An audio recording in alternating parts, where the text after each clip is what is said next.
আলিফ মাহমুদ আলহামদুলিল্লাহ যাওয়ার পর থেকে আমার সাথে নানানভাবে যোগাযোগ করে এবং পরামর্শ নেয়। আমি এই মুহূর্তে আলিফ মাহমুদকে ভিডিও কলে নিব। আসসালামু আলাইকুম রহমতুল্লাহ।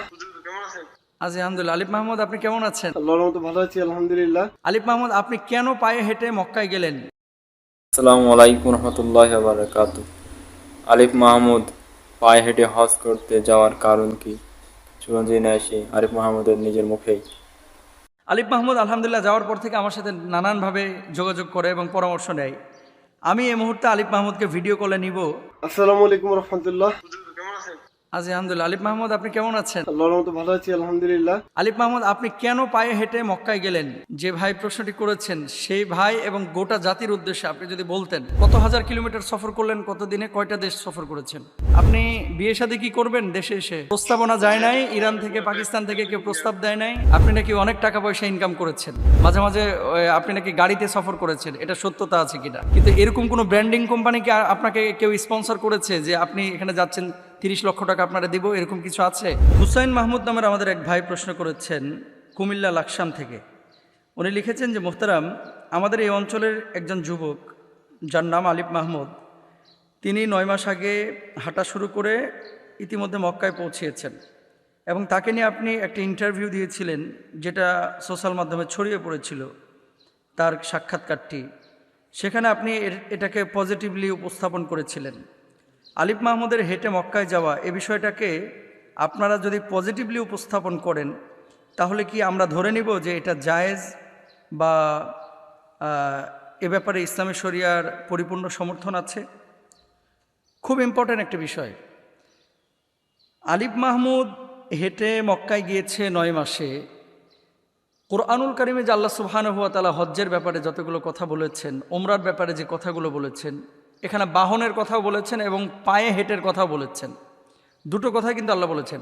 এখন ইসলামিক স্কলাররা বলে থাকেন যে যেহেতু বিমান আছে, যেহেতু জাহাজ আছে, এখন যেহেতু বাহন আছে, সেহেতু বাহনে না গিয়ে এভাবে নিজেকে হুমকির মধ্যে রেখে এত দূর হেঁটে যাওয়াটা অনুত্তম কাজ। হারাম কিন্তু একজন স্কলারও বলে নাই, হারাম বলার সুযোগও নাই।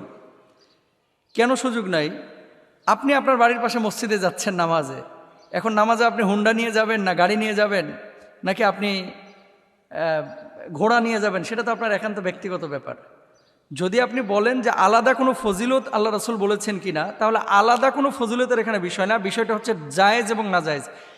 নিষিদ্ধ কোনো জিনিসকে আপনি সরাসরি হালাল বলতে পারবেন না, আবার সরাসরি কোনো হারাম বিষয়কে আপনি হালাল বলতে পারবেন না, এটা আপনার জন্য জায়েজ নাই। আলিফ মাহমুদ আলহামদুলিল্লাহ যাওয়ার পর থেকে আমার সাথে নানানভাবে যোগাযোগ করে এবং পরামর্শ নেয়। আমি এই মুহূর্তে আলিফ মাহমুদকে ভিডিও কলে নিব। আসসালামু আলাইকুম রহমতুল্লাহ।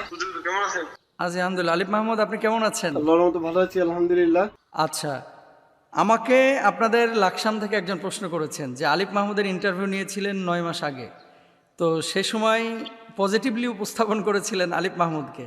তো আলিফ মাহমুদ যে এখন মক্কায় পৌঁছে গেছে, আসলে এই বিষয়টাকে আমরা কিভাবে দেখি? আলিফ মাহমুদ আপনি কেন পায়ে হেঁটে মক্কায় গেলেন আমাদের দর্শকদের উদ্দেশ্যে যদি বলতেন। এখন আপনার সামনে বাংলাদেশের যারা সোশ্যাল মাধ্যমে অ্যাক্টিভ এবং যারা আমাদের বিভিন্ন আলোচনাগুলো পেশ করে থাকে অনেকে আছেন আর কি, আপনাকে দেখালে বুঝতে পারবেন। আচ্ছা, এই যে আমার এই ভাইরা আছেন এখানে। তো আলিফ মাহমুদ আপনি প্রথমেই যদি আমাদের যে ভাই প্রশ্নটি করেছেন সেই ভাই এবং গোটা জাতির উদ্দেশ্যে আপনি যদি বলতেন যে আসলে কেন আপনি উমরাটা করলেন আর কেন আপনি হজ্জে গেলেন এভাবে পায়ে হেঁটে। প্রথম প্রশ্ন, আমি পায়ে হেঁটে কেন আসলাম? আসলে আমি একজন ভ্রমণপ্রেমী মানুষ, ভ্রমণ করতে ভালোবাসি। তো আমি চিন্তা করেছি, আসলে পৃথিবীতে বিভিন্ন মানুষ বিভিন্ন পেশায় যুক্ত আছেন। তো সেই জন্য প্রতিটা মানুষকেই কিন্তু প্রয়োজন, যে যে পেশায় যুক্ত আছেন না কেন, তার কাজের মাধ্যমে তাকে আল্লাহকে অবশ্যই স্মরণ করা উচিত। তো আমি যেহেতু ট্রাভেলিং করতে ভালোবাসি, এটাও বলতে গেলে আমার একটু কাজ।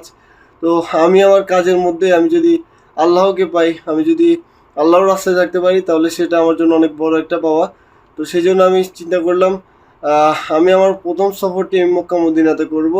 আচ্ছা আলিফ মাহমুদ, আরেকটি বিষয় সেটি হচ্ছে আপনি যে এই কত হাজার কিলোমিটার সফর করলেন, কত দিনে কয়টা দেশ সফর করেছেন, সংক্ষেপে যদি বলতেন। আমি টোটালি সফর করেছি 9 মাসে প্রায় 7,500 কিলোমিটার মক্কা পর্যন্ত। প্রতিদিন কত কিলোমিটার টাকা পয়সা ইনকাম করেছেন বিদেশে গিয়ে? অনেকে অনেক ধরনের হেল্প আপনাকে করেছে। 2 নম্বর হচ্ছে আপনি নাকি মাঝে মাঝে আপনি নাকি গাড়িতে সফর করেছেন, এটা সত্যতা আছে কিনা?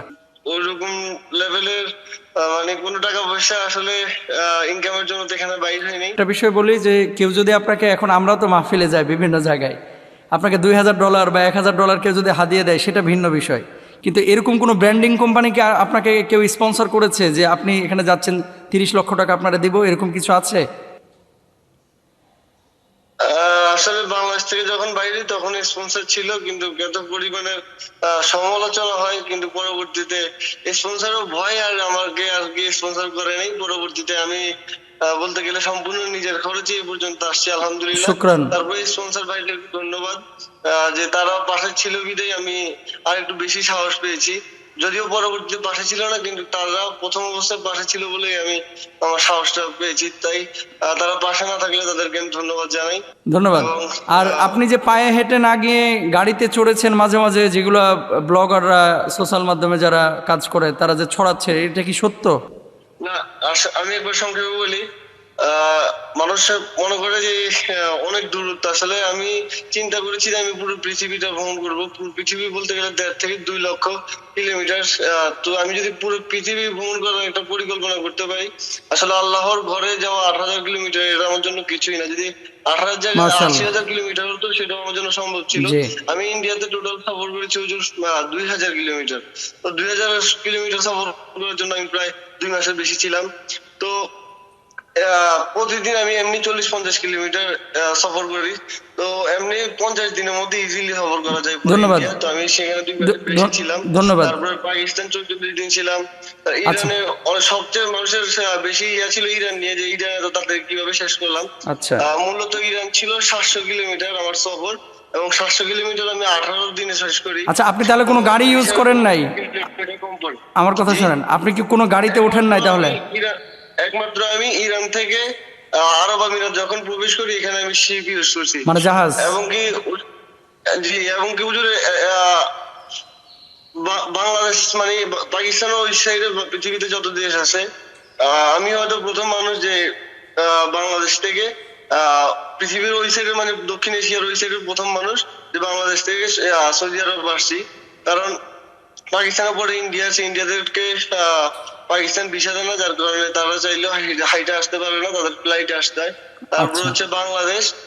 বাংলাদেশ তো এই প্রথম আমি বাইর হলাম, আর এরপরে যেসব ওগুলা আসলে ফ্লাইট ছাড়া কখনোই আসতে পারে না, কারণ মাঝখানে একদম বড় বড় সমুদ্র। সেখানে আপনি আমার ইচ্ছে ছিল আমার জীবনের প্রথম আমি সৌদি আরব থেকে ফ্লাইট রুটে বাংলাদেশ আসবো, এটা আমার অনেক স্বপ্ন ছিল।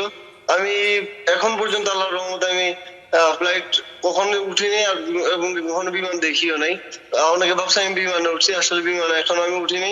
আমার জীবনে হয়তো আল্লাহ যদি রহমত করে প্রথম বিমান হয়তো আমি সৌদি আরব থেকে উঠতে পারি ইনশাল্লাহ। তার মানে গাড়িতে ওঠেন নাই তো, মানে ইরান থেকে দুবাই যাওয়ার পথে? না, অবশ্যই না। আচ্ছা, আমি তো, ধন্যবাদ। আমরা উত্তর পেয়েছি। সময়- সবশেষ যে বিষয়টা, এরকম কেউ চিন্তা চেতনা যদি লালন করে, আমরা তো সবসময় নেগেটিভলি বলতেছি যে এটা ইসলামী শরিয়া জরুরি কোনো বিষয় না। আলিফ মাহমুদ করেছে, এটাকে হারাম বলার সুযোগ নাই, সে গিয়েছে, কিন্তু উন্মুক্তভাবে আমরা বলতেছি না যে এটা সবাই পায়ে হেঁটে যাক, কারণ এটা রিস্কের বিষয়। আলিফ মাহমুদ যেমন হাঁটতে পারে, সবাই তো হাঁটতে পারে না। সবশেষ যে বিষয়, আলিফ মাহমুদ, আপনি বিয়ে শাদী কি করবেন দেশে এসে? ইনশাআল্লাহ প্রস্তাব এটা তো সকল মুসলিমকে করতে হবে, বয়সের মধ্যেই করতে না, হবে। প্রস্তাবনা যায় নাই? ইরান থেকে পাকিস্তান থেকে কেউ প্রস্তাব দেয় নাই? হ্যাঁ, অবশ্যই ইন্ডিয়াতে পেয়েছি, পাকিস্তান থেকে, জি, তারপর ইরান থেকে বলছে। মাশাআল্লাহ। আল্লাহ তাআলা বারাকা দান করুক। ভালো থাকবেন আলিফ মাহমুদ, আপনার জন্য অনেক দোয়া, এবং আমরাও দোয়া চাই খাস করে। ইনশাআল্লাহ আমার জন্য দোয়া করবেন। শুকরান, জাযাকাল্লাহ। আসসালামু আলাইকুম রহমতুল্লাহ। সুদীর্ঘ আলোচনা করেছেন। কেন বললাম এই কথাটা? পজিটিভলি এবং নেগেটিভলি আমরা একটা জিনিস বলি কি, যে হারাম হওয়ার জন্য কোনো বিষয় সেটা সরাসরি দলিল লাগে। আপনি যখন একটা শরীয়তের কোনো বিষয়কে বলবেন যে হারাম, এটা দলিল লাগবে কোরআন এবং হাদিসে। তো দলিল যদি না থাকে তাহলে সরাসরি এটাকে হারাম বলার সুযোগ নাই।